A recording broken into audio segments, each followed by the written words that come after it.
Okay, hello, and yes, we have another episode of B Sharp and C. All right, so it was recommended to me to do a reaction video because I haven't seen it before. In fact, I don't even know who the Main Squeeze is. The Main Squeeze covers Pink Floyd's Have a Cigar. And it was recommended to me, like, hey, Adi, react to the song, you big stupid idiot. So here I am, let's do it.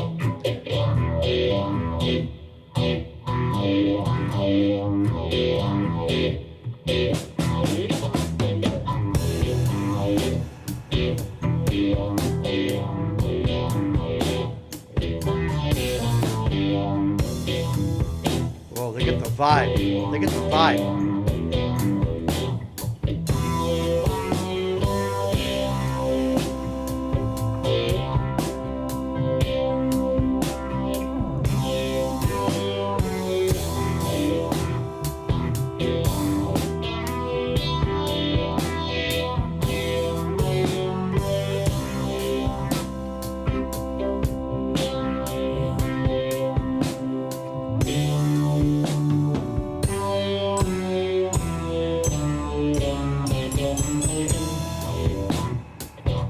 I had to stop it. I had to stop it because out of years of doing these analyses and these reaction videos, I've become quite adept at just looking at everyone in the band and looking at what they're doing. And I just want to say two words: holy melted crap sticks on a cracker. The reason why I say those deep and impactful words is because everyone is on point. I'm looking at the keyboard player. He's got his left hand doing piano. He brings up his right hand to the analog keyboard. The drummer has a glockenspiel that he uses at the same time, and he plays that while he's playing drums. That guitar player, which he looks like he's playing an SG. Everyone is on point. This introduction is amazing. Or intro, correct musical term. It's the intro. Don't make it bigger. Don't say introduction. It's the intro. Anyways, real quick before they start singing, because they will. Oh, or he will. The big black dude in the middle. Something very interesting here is that, well, the original is like 5 minutes and 7 seconds, and this is over 8 minutes, 8 minutes and 10 seconds. So I'm dying to see what they do with it. I'm dying to see what happens. So I'm just going to go back to the song.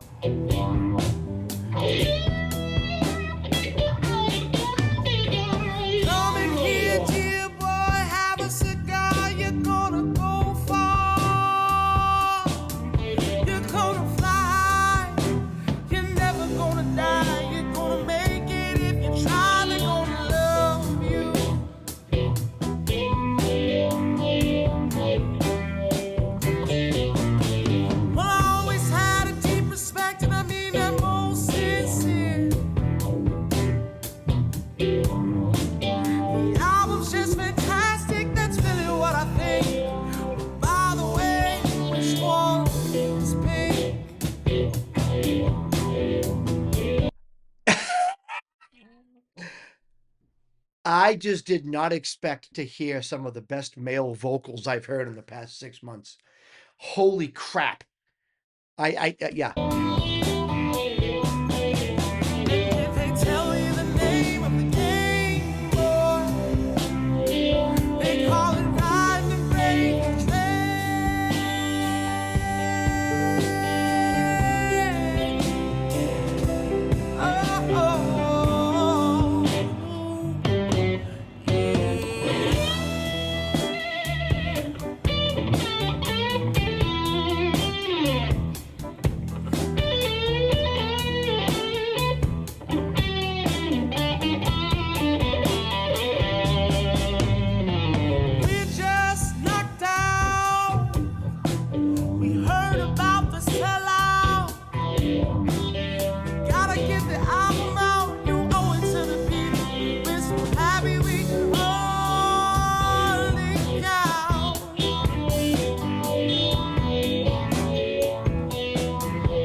Nicely done. Did you see the charts? It's a hell of a start. It could be made into a monster if we all pull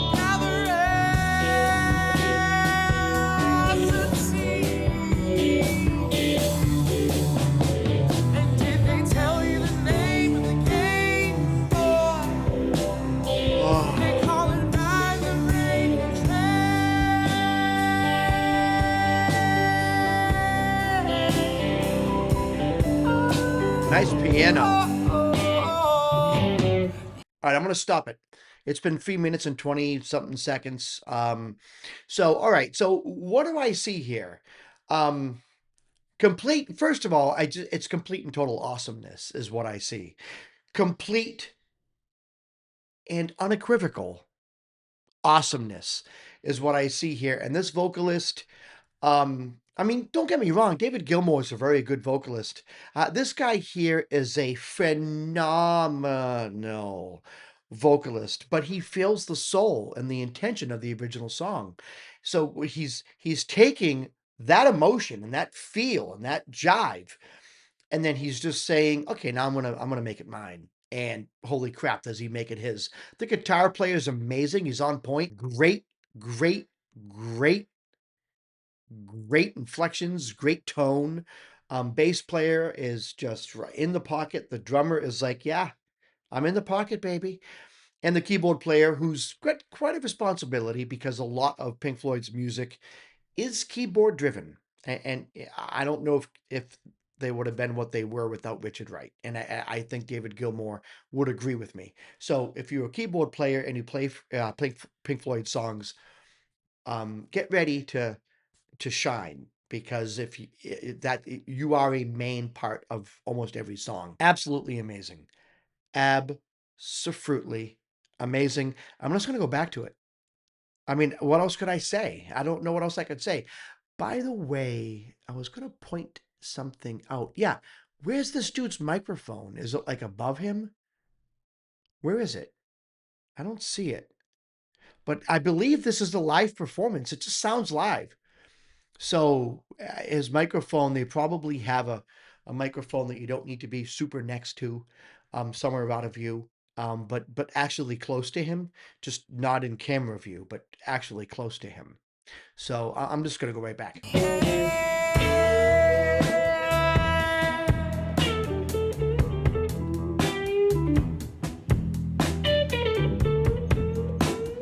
Nice, nice feel.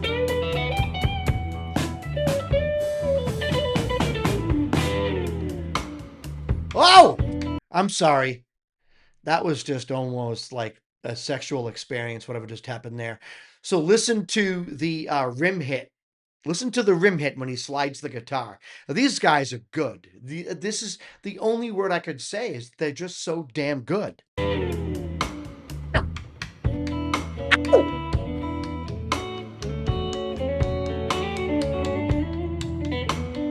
Oh!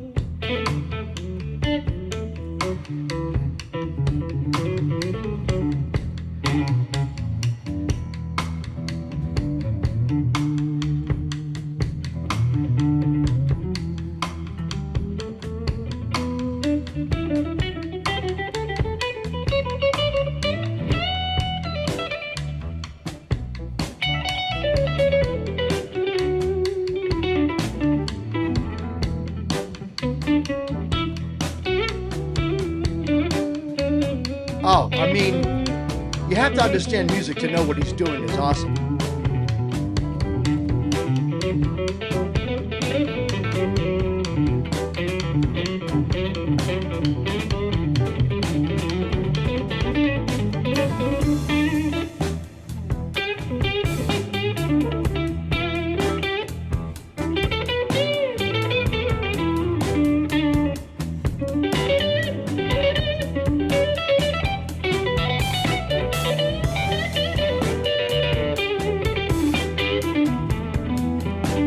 The hell?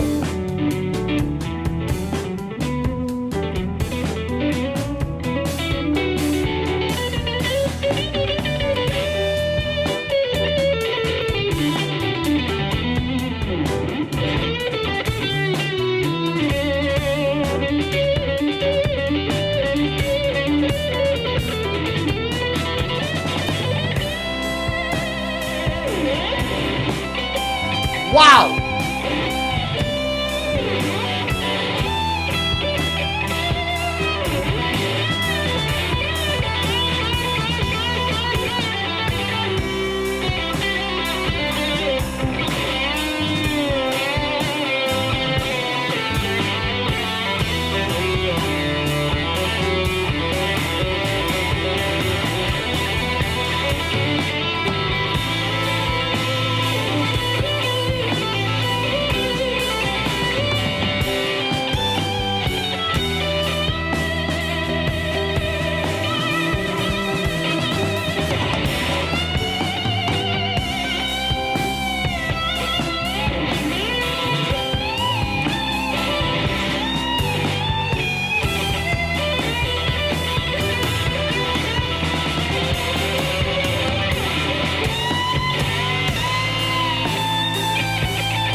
Nice bass, nice bass.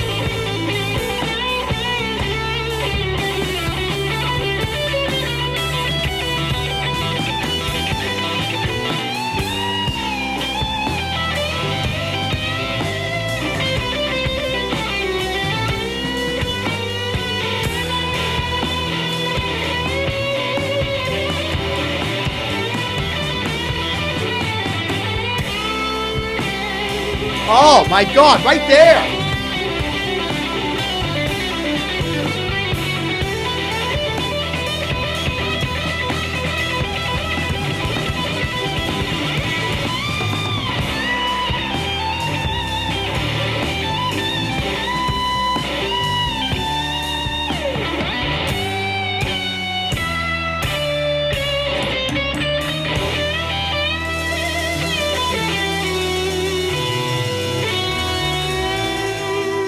What? The song is over. When did that guitar solo start? What the hell?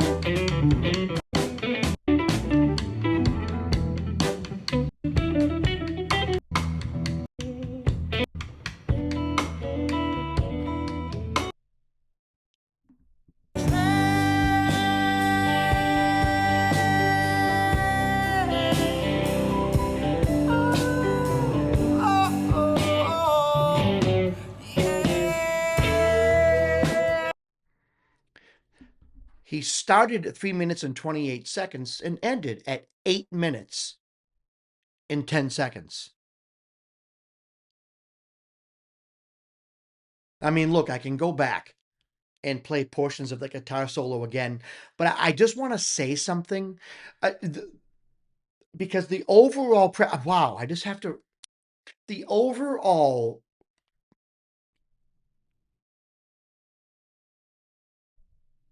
song, the overall presence, the overall presentation was fantastic. I'm blown away. Then at 3 minutes and 28 seconds, I mean, am I missing this? Nope, nope, nope. It's okay. After 3 minutes and 28 seconds of this amazing presentation, this vocalist, that best vocals I've heard in months. Like, and I've been reviewing songs every day. Um, Keyboard player right on point. Bass player is like, I'm in the groove. And he, during the guitar solo, he actually does a really good couple of licks throughout the guitar solo, and those never go unnoticed. They really don't. Sometimes the listener doesn't always know how to pinpoint it, but they feel it. They feel it, you know. Um, but the fact that the vocalist just stepped away and then gave this dude with the guitar the floor, and he did essentially a 5-minute guitar solo. And there's a couple things here that I can say about the guitar solo that I just find amazing. He knows his scales very well because he does patterns and runs within the scale. And I'll show you in a second what I'm talking about. I'll just put the guitar solo back on and stop it and say that's what I'm talking about. Um, and then he also does licks, but then repeats them. But then the third time he does the lick, does it a little bit different. And that's very much like conversation. A lot of times when we're conversing with people, we say something and then we say it again. But then the third time, we might be like, okay, maybe they're not getting my point. Let me change it up a bit. So they say the same thing, but they use different words. He does that with his guitar licks. He kind of like does the same lick the third time, but it's actually kind of different, you know. And then at one point, during the guitar solo, things pick up, and the keyboard player, which I'll bring him up. Let me see if I can move this. The keyboard player over here brings his hand up to this keyboard here and starts, which I thought was analog because it looks like an analog keyboard, but it might be a dual.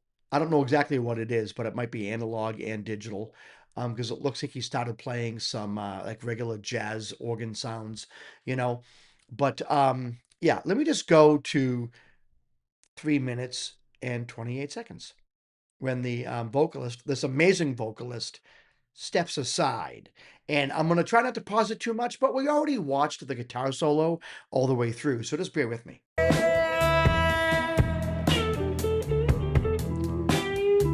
Starts off slow. Right there, nice feel. Good bending. And then right there, the rim shots come in, so things change. So the band is doing things also during this guitar solo. So it's a multifaceted guitar solo. It's not just chord changes with no musical or arrangement changes with the band and a guy playing guitar. The band does things.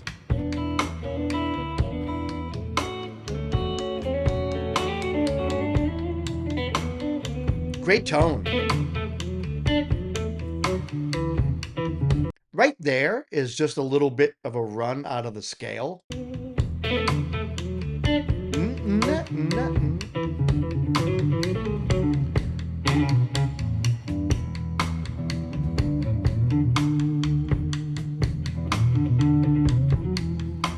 So he does that little do-do-dum-dum, do-do-dum-dum, do-do-dum. So it's like a riff, but then the riff is a little bit different the second time.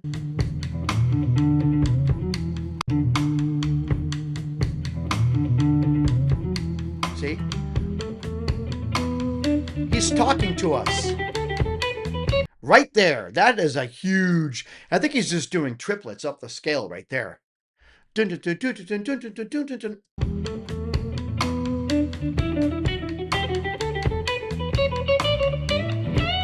And then he rakes into a note.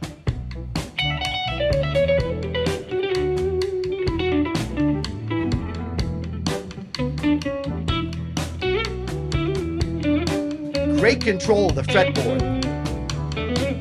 Great control.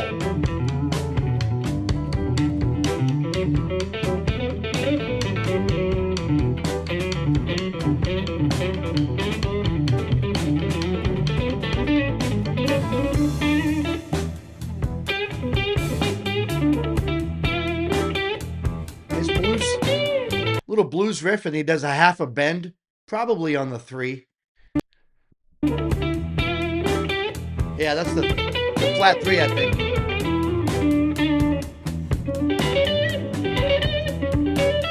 So right there, he does that thing where he does a riff, it does it again, and then the third time it's like, I'll change it up.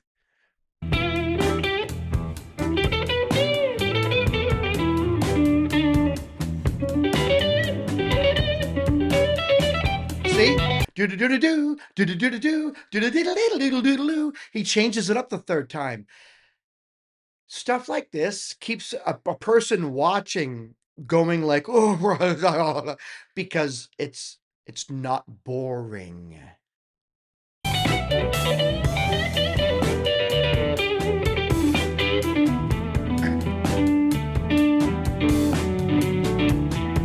Right down the scale.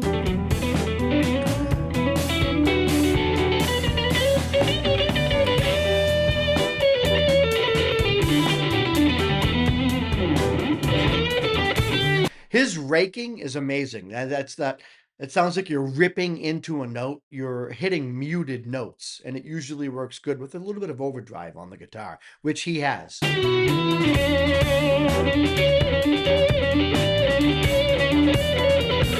So he does the same thing. Listen.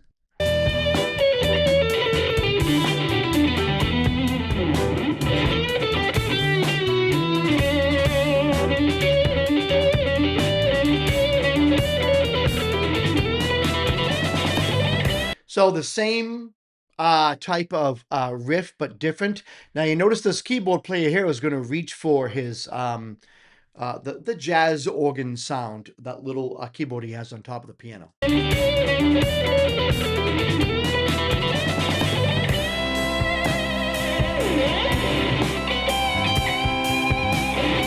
And you notice the drums change too. So yes, this is a fantastic guitar solo, but it's perpetuated by the whole band because it's the band that's changing things up with the guitarist, you know? So they're aiding him, they're helping him play the guitar solo in a way that's not too redundant.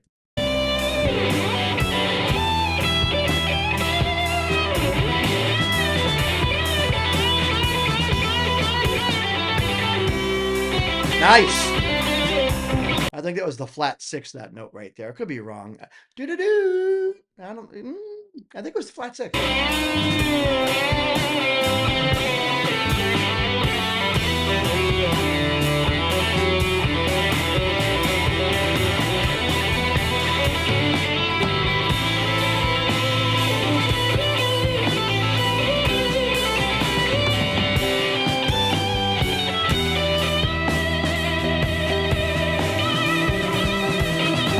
Oh, nice.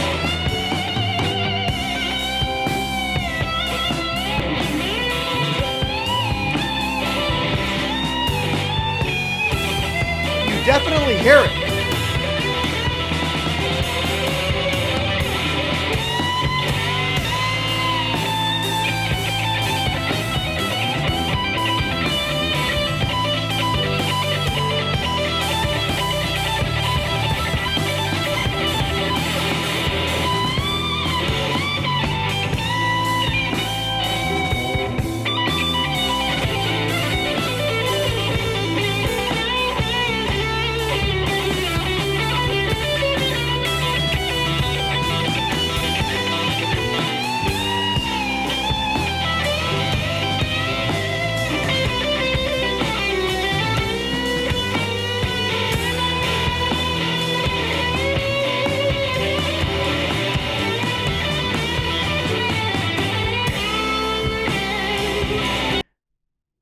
That was nice. That is when you understand the scale. Diddle-dee-doo. God, I don't know if that was a flat six to a five. Diddle-dee-doo. No, that might have been a four to a flat three.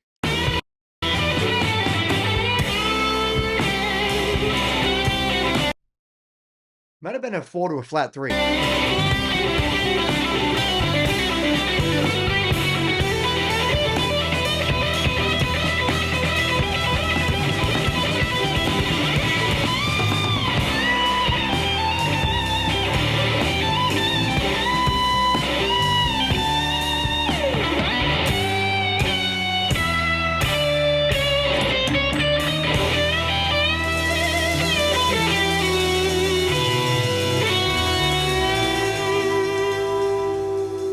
Oh, wow. So, I mean, I can just come right out and say that that was the best thing I've seen and this is 2025. We're at the end of 2025. That was by far the best guitar solo I've seen all year. Um, and I know that you don't need to be fast and crazy, but this gentleman here did it in a way that was tasteful and he didn't waste any notes. And it kind of like the Joe Bonamassa, who actually can shred to a degree. He almost entered shred category, but then stopped when it um, would have been a little bit meaningless. I believe that this guitarist here, I mean, I know from what he just expressed, he was just talking to me for 5 minutes with his guitar. I can guarantee you that he doesn't want to just mindlessly play the guitar. He wants to make it a very thoughtful approach to his music, and that is what he did. If I were starting a band, and I mean, I play guitar, piano, and saxophone, but I'm more of a songwriter than anything. But if I were to be in a band, I think I would just be the background keyboard player, you know, the backing keyboard. I don't think I would be a main component. But if I had to choose, like, oh, Artie, choose your guitar player, I'd be like, who's this dude? Get me him. Get me him. Because even though this was a cover song, he was expressing himself right now for 5 minutes. That had nothing to do with Pink Floyd, nothing to do with David Gilmour, and nothing to do with the original song. He had a conduit and he had an opportunity to express himself for 5 minutes, and he did so. And he kept to the main hook of the song, but it's a very open song, so he had plenty of opportunity to just freely play, and that's exactly what he did, and it was amazing. Holy crap. Let me know what you think in the comments, and you keep it groovy.